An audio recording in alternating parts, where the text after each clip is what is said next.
Good morning students. मैं करमजीत अपने कक्षा 10th के विज्ञान विषय को आरबीएसई विज्ञान जो है उसको शुरू कर रखा है और अपने जो 3 लेसन हैं उनको अपने कर चुकी हैं, समझ चुके हैं और चौथे लेसन को शुरू करना है। तो आपका चौथा लेसन क्या है? प्रतिरक्षा एवं रक्त समूह। इसके बारे में अपने पढ़ेंगे कि प्रतिरक्षा क्या है और रक्त समूह क्या है और हमारे शरीर के अंदर उनकी क्या इम्पोर्टेंस है। इन सभी चीज़ों के बारे में अपने इस लेसन में जानेंगे। तो आओ अपने शुरू करते हैं अपना चौथा लेसन। आपका चौथा लेसन है प्रतिरक्षा। प्रतिरक्षा प्रतिरोधक क्षमता क्या होती है कि अपने जो शरीर है, रोज़ अपने शरीर में कुछ दिनों के बाद कोई ना कोई जैसे बीमारी होती है, तो अपने जो छोटी मोटी बीमारी होती है वो तो क्या होती है, अपने सिर दर्द हो गया, अपने उसको चाय वगैरह पी के अपने रेस्ट करते हैं तो अपने वो सिर दर्द सही हो जाता है। तो ये प्रतिरोधक क्षमता से मतलब समझो कि जो अपने छोटे मोटे कीटाणु हैं और जो अपने रोगाणु अपने शरीर में प्रवेश करते हैं, उनसे जो लड़ने की क्षमता होती है अपने शरीर के अंदर उपस्थित होते हैं, जो उनके विरुद्ध लड़ने वाले, उन्हें क्या कहते हैं? प्रतिरोधक क्षमता कहते हैं। और जो प्रतिरोधक क्षमता होती है ये जन्मजात भी होती है और उपार्जित भी होती है। प्रतिरोधक क्षमता जन्मजात भी होती है और उपार्जित भी होती है। जन्मजात का अर्थ है कि पहले से ही अपने अंदर विद्यमान होती है प्रतिरोधक क्षमता कुछ बीमारियों के विरुद्ध, तो लेकिन कुछ बीमारियों के विरुद्ध अपने शरीर में कुछ किसी न किसी थ्रू से वो कोशिकाणु, जो वो कीटाणु अपने शरीर के अंदर प्रवेश करवाए जाते हैं, जो उन बीमारियों के विरुद्ध अपनी लड़ने में जो क्षमता है अपने शरीर को वो प्रदान करे, तो उसे क्या कहते हैं? उपार्जित। उपार्जित का अर्थ जिनको बाहर से प्रवेश करवाया जाता है, जिन कीटाणुओं को बाहर से प्रवेश करवाया जाता है वे क्या होंगे? उपार्जित। और जो पहले से ही अपने शरीर के अंदर विद्यमान हैं तो वे क्या होंगे? जन्मजात होंगे। तो रोगाणुओं के उन्हीं के अनुमूलन के हेतु अपने शरीर में जो होने वाली क्रियाएं हैं और उससे जो संबंधित क्षेत्र है, इसके अध्ययन को ही क्या कहते हैं? प्रतिरक्षा विज्ञान कहते हैं। तो उससे ही क्या कहती है? प्रतिरक्षा विज्ञान कहती हैं। इसके बाद देखो, जो प्रतिरक्षा है, 2 प्रकार की जो प्रतिरक्षा विधियां हैं अपने शरीर में कार्यरत होती है। तो पहली है स्वाभाविक प्रतिरक्षा विधि, जो स्वाभाविक है, जन्मजात है, इसका मतलब दूसरी अपने पढ़ेंगे उपार्जित प्रतिरक्षा विधि। तो स्वाभाविक जैसे कि नाम से ही स्पष्ट हो रहा है, स्वाभाविक है, खुद है, जहाँ अपने कह सकती हैं कि जो जन्म से ही है, जो जन्मजात प्रतिरक्षा विधि है उसे ही क्या कहते हैं? स्वाभाविक कहते हैं। क्योंकि यह विधि, इसके अंदर जो कीटाणु हैं वो अपने शरीर के अंदर पहले से ही विद्यमान होते हैं और उससे संबंधित कोई भी अपने शरीर में बीमारी उपस्थित होती है, बीमारी को उत्पन्न करने वाले कीटाणु उपस्थित होते हैं, तो उनके विरुद्ध वे क्या करते हैं? स्वयं लड़ते हैं। तो ये स्वाभाविक है, इसमें किसी का कोई भी रोल नहीं है। तो इसके भी आगे जो टाइप हैं, पहला देखो भौतिक अवरोधक। स्वाभाविक में भौतिक अवरोधक क्या होता है? क्योंकि भौतिक अपनी त्वचा से अपने बात कर सकते हैं, अपने नासिक छिद्रों की। अपने दूसरे लेसन में भी अपने पढ़ा था कि अपने सांस को ग्रहण करती हैं, ऑक्सीजन गैस को जब ग्रहण करती हैं श्वसन के रूप में, तो वो अपने जब नासा छिद्रों से उसको ग्रहण करते हैं, तो अपने नासा छिद्रों में उनकी जो झिल्ली लगी होती है, जो बाल होते हैं, रोम होते हैं, वो क्या करती हैं? बाहर के जो अवांछित कण हैं, मिट्टी के कण, धूल के कण, उनको क्या करते हैं? बाहर ही रोक लेते हैं और केवल ऑक्सीजन गैस को ही शुद्ध रूप में अपने अंदर वो जाने देते हैं। तो ये क्या है? भौतिक अवरोधक है, ये स्वाभाविक है, इसमें किसी का कोई रोल नहीं है और यह बहुत सारी बीमारियों से हमें बचाते हैं। हमारी त्वचा है तो ये भी बहुत सारे कीटाणुओं को त्वचा के ऊपर आके ही रुक जाते हैं। यदि त्वचा न होती तो अपने को बहुत सारी बीमारियां होती रहती। तो यह भी एक प्रकार का क्या है? भौतिक अवरोधक है। इसके बाद देखो दूसरा है रासायनिक अवरोधक। रसायन भौतिक तो है ही है, ये बाहर के जो हो गए, इसके अलावा हमारे शरीर में रासायनिक अवरोधक भी पाए जाते हैं, लार के रूप में, अशु के रूप में, पसीने के रूप में। तो ये सारे क्या हैं? रासायनिक तत्व हैं जो हमारी रक्षा करते हैं। इसके बाद तीसरा है कोशिका अवरोधक। जो कोशिकाएं हैं, बक्षकाणु जो क्रिया में जो सक्षम कोशिकाएं हैं, मैक्रोफेज, मोनोसाइट, न्यूट्रोफिल, ये कोशिकाएं हैं। और साथ ही साइटोटॉक्सिक कोशिकाएं, जैसे प्राकृतिक जो मारक कोशिकाएं हैं, ये सारी कोशिका अवरोधक है, ये भी स्वाभाविक प्रतिरक्षा विधि में ही क्या करते हैं, कार्य करते हैं। ज्वर का होना, सूजन का होना, तो ये सारे क्या हैं, भौतिक अवरोधक हैं, स्वाभाविक जो प्रतिरक्षा विधि है इसी के अंतर्गत आते हैं। ज्वर का आना कि अपने शरीर के अंदर कोई ऐसा कोई कीटाणु, कोई जीवाणु प्रवेश कर जाता है, तो उसको नष्ट करने के लिए अपने शरीर का जो ताप है वो क्या हो जाता है, ज़्यादा हाई हो जाता है, जिससे अपने को लगता है बुखार आता है। तो वो जो स्वाभाविक है, बुखार का आना स्वाभाविक उत्प्रेरक है, समय आता है, और वो अपने शरीर की रक्षा करने के लिए जो किसी कीटाणु को मारने के लिए टेम्परेचर को बढ़ाया जाता है शरीर के को, तो ये क्या है, स्वाभाविक प्रतिरोधक है, प्रतिरक्षा विधि है। इसके बाद देखो दूसरा जो इसका पार्ट है वो क्या है, उपार्जित प्रतिरक्षा विधि। उपार्जित प्रतिरक्षा विधि यह क्या है, अनुकूली होती है, उपार्जित की जाती है किसी भी मतलब इंजेक्शन के रूप में या किसी भी क्रिया करवाकर किसी न किसी भी परिणाम स्वरूप हमारे शरीर के अंदर उन बीमारियों के प्रति लड़ने के लिए, हमारे शरीर को ताकतवर बनाने के लिए किसी न किसी थ्रू से उन किसी भी बीमारी के विरुद्ध के जो जीवाणु हैं, कीटाणु हैं, वो अपने शरीर के अंदर प्रवेश करवाए जाते हैं। जैसे अब कोरोना काल चल रहा है, तो इस कोरोना की कोई वैक्सीन नहीं है, लेकिन फिर भी इसकी डोज लगाई जा रही है 2। तो उनका मतलब क्या है कि अपने शरीर की जो अंदर की जो पावर है उसको तेज़ करना, उसको पूरा मजबूत बनाना, उनका यही उद्देश्य है उन इंजेक्शनों के थ्रू कि अपने शरीर के जो लड़ने की जो क्षमता है बीमारियों से वो मजबूत हो जाए, ताकि लोगों को जो कोरोना है वो कम से कम हो। तो ये होती है उपार्जित, कि बाहर से किसी भी चीज़ को अंदर प्रवेश करवाया जाता है। इसके अंदर 2 है, सक्रिय प्रतिरक्षा और निष्क्रिय प्रतिरक्षा। सक्रिय प्रतिरक्षा तो ऐसे है कि ऐसी प्रतिरक्षा जिसमें जो शरीर के प्रतिजन है वो उसके विरुद्ध समय प्रतिरक्षियों का निर्माण करती हैं। यह तो क्या है, जो समय ही वो क्या करते हैं, उनका निर्माण करते हैं, वो तो होगी सक्रिय प्रतिरक्षा। तो यह जो प्रतिरक्षा होती है यह केवल उस विशिष्ट प्रतिजन के लिए होती है जिसके विरुद्ध प्रतिरक्षी का निर्माण होता है। यह जिस टाइम अपने शरीर में कोई प्रतिरक्षी हुआ उसको नष्ट करने के लिए जिसका निर्माण हुआ, यह केवल उसी के विरुद्ध ही यूज होती है। सक्रिय प्रतिरक्षा मतलब समय प्रतिरक्षियों का निर्माण करना, समय खुद करना, वह क्या होगी, सक्रिय प्रतिरक्षा। इसके बाद दूसरी है निष्क्रिय प्रतिरक्षा। जो इस प्रकार की प्रतिरक्षा होती है, इसमें क्या होती है, शरीर के किसी भी विशेष जो प्रतिजन है उसके विरुद्ध बाहर से जो विशिष्ट प्रतिरक्षा प्रविष्ट करवाए जाते हैं। सक्रिय में क्या होते हैं, अंदर पहले से मौजूद नहीं होते, लेकिन ऑन द स्पॉट उस सिचुएशन को देखते हुए किसी विशेष स्पेशल किसी सिचुएशन के लिए उनका निर्माण खुद करना, ये तो होगी सक्रिय प्रतिरक्षा।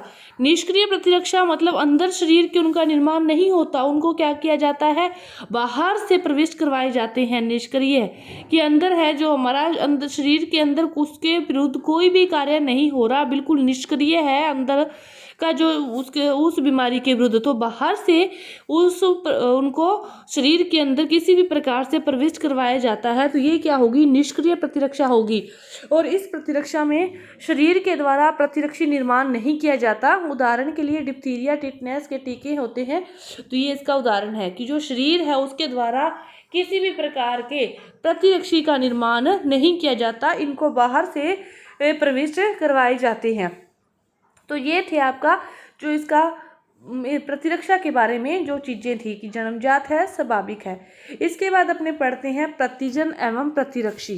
प्रतिजन एवं प्रतिरक्षी। प्रतिजन क्या है, प्रतिजन वह बाहरी रोगाणु है या पदार्थ है जो क्या शरीर में प्रविष्ट होने के पश्चात बी लसिका कोशिका को प्रतिरक्षी उत्पादक प्लाज्मा कोशिका में रूपांतरित कर प्रतिरक्षी उत्पादन हेतु प्रेरित करता है। प्रतिरक्षी के उत्पादन के लिए उनको क्या करता है, प्रेरित करता है। तो प्रतिजन क्या है, ये इनको बाहर से शरीर के अंदर प्रवेश करवाया जाता है और फिर ये अंदर जाके उनको प्रेरणा देता है, उनको प्रेरित करता है कि आप इसके विरुद्ध इस प्रतिरक्षी का निर्माण कर सकते हो। तो जैसे कई बार कई बच्चे नहीं पढ़ते तो उनको वो प्रेरणा दी जाती है, मोटिवेशन दिया जाता है बाहर से टीचर के द्वारा कि आप ये कर सकते हो, हाँ आप करोगे।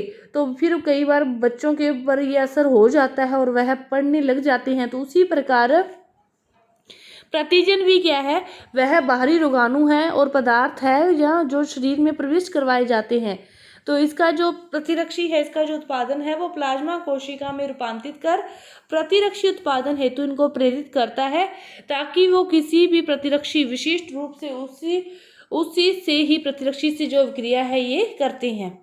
प्रतिरक्षी क्या है? यह एक प्रोटीन होता है। प्रतिरक्षी क्या होता है?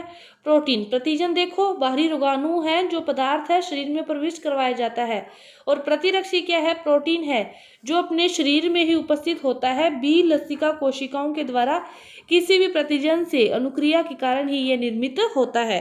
प्रतिरक्षी क्या है? प्रोटीन है। आप समझो, प्रतिरक्षी क्या है? प्रोटीन है, और प्रतिजन को बाहर से प्रवेश करवाया जाता है। तो उस विशेष प्रतिजन से जो विशिष्ट रूप से संयोजित हो सकता है, और यह जो संयोजन है वो प्रतिजन की संरचनात्मक विशिष्टता पर निर्भर करता है, और प्रतिरक्षा तंत्र की सफलता हेतु आधारभूत आवश्यकता है कि इसकी तंत्र की जो सफलता है उसकी जो आधारभूत आवश्यकता है वो क्या है? यही संयोजन है। प्रतिजन और प्रतिरक्षी के बारे में अपने आगे डिटेल से भी पढ़ेंगे। तो सबसे पहले अपने पढ़ते हैं प्रतिजन के बारे में। तो प्रतिजन क्या है? प्रतिजन है ये एक रोगाणु है, पदार्थ है, और इसका जो भार होता है वो कितना होता है? 6000 डाल्टन। आप समझो कितना होता है? 6000 डाल्टन, या फिर उससे भी ये ज़्यादा होता है। प्रतिजन का आणविक जो भार है 6000 डाल्टन या उससे भी ज़्यादा होता है। और ये जो विभिन्न रासायनिक संगठनों हो सकता है कि ये बहुत सारी चीज़ों से मिलकर बना हुआ हो सकता है। प्रोटीन का भी, पॉलीसैकेराइड का, लिपिड का, न्यूक्लिक अम्ल, मतलब इनमें से किसी भी पदार्थ का ये बना हुआ हो सकता है। तो इसके बाद देखो कि 6000 डाल्टन का इसका भार है, इससे भी ज़्यादा है, और इसको बाहर से बाहरी रोगाणु या पदार्थ होते हैं। ये क्या होते हैं? बाहरी रोगाणु या पदार्थ होते हैं। 6000 डाल्टन का भार होता है। प्रोटीन का, पॉलीसैकेराइड का, लिपिड का, न्यूक्लिक अम्ल का, ये किसी का भी बना हो सकता है। कभी कभी शरीर के अंदर के जो पदार्थ हैं या कोशिकाएं हैं वे भी क्या करते हैं? प्रतिजन के तौर पर कार्य करती है। कभी कभी वे भी क्या करते हैं? प्रतिजन के तौर पर कार्य करते हैं। तो शरीर में इनको प्रविष्ट होते हैं, तो उसके होने के पश्चात क्या करते हैं? प्रतिजन का जो सामना होता है, सर्वप्रथम इसका सामना किससे होता है? सहभाविक प्रतिरक्षी विधियों से होता है। प्रतिरक्षी की जो सहभाविक प्रतिरक्षी की विधियां हैं उनसे इनका सामना होता है। जैसे ही इनको शरीर के अंदर प्रवेश करवाया जाता है, और उसके पश्चात प्रतिजन क्या करते हैं? विशिष्ट प्रतिरक्षा विधि को सक्रिय करता है। जो विशिष्ट प्रतिरक्षा विधि है उसको ये क्या कर देता है? सक्रिय कर देता है। प्रतिजन है वो विशिष्ट प्रतिरक्षी से संयोजित हो प्रतिजन प्रतिरक्षी प्रतिक्रिया करते हैं, फिर वो उसी विशिष्ट प्रतिरक्षी से संयोजित हो जाता है, और दोनों क्या करते हैं? प्रतिक्रिया करते हैं। और जो प्रोटीन है इसके अलावा जो भी रासायनिक पदार्थ होते हैं वो प्रतिरक्षी के साथ क्रिया तो कर सकते हैं, लेकिन प्रतिरक्षी निर्माण में कोई अधिक सक्रिय नहीं होते। केवल प्रोटीन ही होता है, प्रोटीन के अलावा कोई भी नहीं होते। वो केवल क्रिया कर सकते हैं लेकिन ज़्यादा सक्रिय नहीं होते। जो प्रतिजन है इसका जो पूरा अणु है इसके रूप में प्रतिरक्षी से प्रतिक्रिया नहीं करता, इसके अंश होते हैं उसी के रूप में ये प्रतिरक्षी से जुड़ते हैं। ऐसे नहीं कि ये पूरा प्रतिजन आया और पूरा का पूरा प्रतिरक्षी से जुड़ गया, नहीं, इसका जो छोटे छोटे अंश है उसी के रूप में ये इससे जुड़ते हैं। और इन्हीं अंशों को क्या कहते हैं? एंटीजनी निर्धारक। एंटीजनी निर्धारक कहा जाता है। इन्हें क्या कहा जाता है? एंटीजनी निर्धारक कहा जाता है। और प्रोटीन में क्या होते हैं? 6 से 8 अमीनो अम्ल की एक श्रृंखला होती है, और यही एंटीजनी निर्धारक के रूप में कार्य करती है। मैंने पहले भी बताया कि ये बना तो बहुत चीज़ों का होता है, प्रोटीन का, पॉलीसैकेराइड का, लिपिड का, न्यूक्लिक अम्ल का, लेकिन बाकी सब उससे क्रिया कर सकते हैं लेकिन सक्रिय रूप से भाग नहीं लेते, वो सक्रिय नहीं होते। केवल सक्रिय कौन होता है? प्रोटीन। और प्रोटीन में ही क्या होते हैं? 6 से 8 अमीनो अम्ल की श्रृंखला होती है, यही क्रिया करते हैं। तो इन्हीं के अंश होंगे जो उससे जुड़ेंगे। तो 6 से 8 अमीनो अम्ल की श्रृंखला को ही क्या कहेंगे? एंटीजनी निर्धारक के रूप में, कि यही कार्य करती है। तो एक प्रोटीन में बहुत सारे जो कई एंटीजनी निर्धारक हो सकते हैं, और इनकी संख्या को एंटीजन की संयोजकता कहते हैं। जितनी इनकी संख्या होगी उसी को क्या कह देते हैं? कि एंटीजन की जो संयोजकता है वो इतनी ही है। और लगभग जो जीवाणुओं हैं उनमें जो इनकी संयोजकता होती है वो जो 100 या इससे अधिक हो सकती है। प्रतिजन के बारे में, एंटीजन के बारे में आप समझ गए होंगे कि एंटीजन क्या है, प्रतिजन क्या है। प्रतिजन हिंदी वर्ड हो गया, एंटीजन उसका इंग्लिश वर्ड हो गया। तो देखो ये क्या है, एक बाहरी रोगाणु है जिसको शरीर के अंदर प्रवेश करवाया जाता है। इसका जो बार है वो 6000 डाल्टन बार होता है और इसके जो रासायनिक संगठन के हैं वो क्या है, प्रोटीन है, पॉलीसैकेराइड है, लिपिड है, न्यूक्लिक अम्ल है। तो इनमें से ये बाकी सारे हैं वो क्या है, निष्क्रिय रूप से समझ सकते हो आप। सक्रिय रूप में क्या है, प्रोटीन है और प्रोटीन में क्या होता है, 6 से 8 अमीनो अम्लों की इसकी श्रृंखला होती है, इसी से ये बना होता है।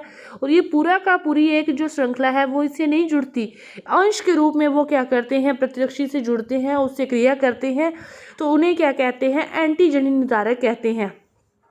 और इसकी जो संयोजकता होती है, जितने रूप में वो जुड़ते हैं उसी रूप में उसकी संयोजकता होती है। लगभग जो जीवाणुओं हैं उनकी एंटीजन की जो संयोजकता होती है वो 100 या 100 से अधिक होती है, इससे कम नहीं, 100 या 100 से अधिक हो सकती है। इसके बाद देखो, जो विशिष्ट प्रतिरक्षा में जो प्रतिजन के विनाश की जो कार्यविधि है वो 4 चरणों में संपादित होती है।